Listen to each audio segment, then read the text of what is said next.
Good evening, everybody. I am so thrilled to be with you tonight as your prospective next Lieutenant Governor. For the past 8 years, I have had the privilege of representing the 134th House District, which is Fairfield and Trumbull. I was pleased to give much of that to Tony, who took a big chunk of my Trumbull district. But I had intended to run again until Bob Stefanowski called me and asked if I would run with him as his Lieutenant Governor. And I did not hesitate to say yes, because he is truly the right man to lead this state. And I couldn't be more proud to be his partner in taking our state in a new direction. For the past, I don't know how many months it's been since May, it's all kind of a blur. It's unbelievable that we only have 2 weeks left. But we have been in every corner, every edge, everywhere in between in this state. And we have continued to hear from people, every demographic, you name it. Nobody that we have talked to feels like Connecticut has become more affordable.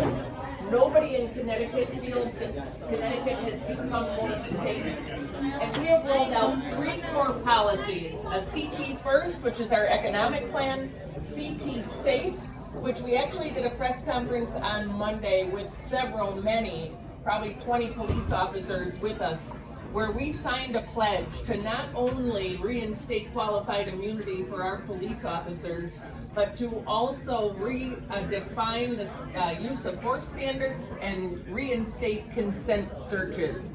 The police accountability bill that had been pushed through in a special session, it was purely political, it was admittedly ill thought out and not complete, has handcuffed our officers and made it more difficult for them to be able to do their job safely and with confidence. And we are 110% behind our law enforcement.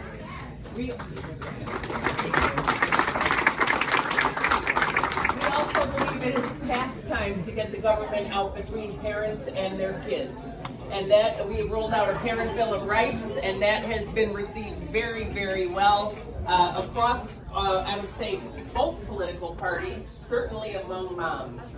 We're 14 days out. I know you probably have all seen the most recent poll, right? It's like nuts, because the first polls, I think we were 12 down, and then maybe we were 15 down, and then we were 6 down, and now we're 15 down.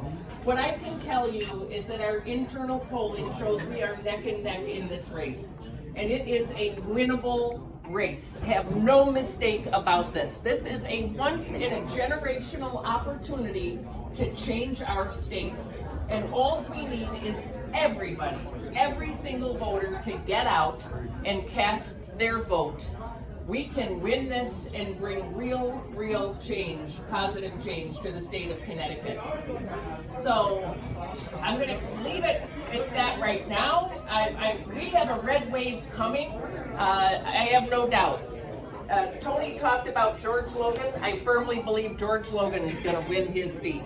Mike France in the 2nd District has a heck of an opportunity to win his seat as well. But it is time for a sea change in Connecticut. You guys can all help make it happen. Get your neighbors, get your friends, get everybody you know. If you have kids in college or you know them, get them an absentee ballot. Make sure they cast their vote.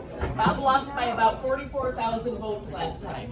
He and Amy have spent at least 70 visits in the city of Bridgeport alone, building genuine relationships with community leaders, with faith leaders.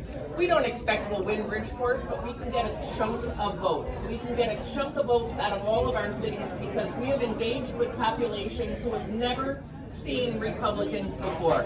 I want you to know we've been out every day, every night since May. We will continue until Election Day. We're leaving no stone unturned, nothing on the field.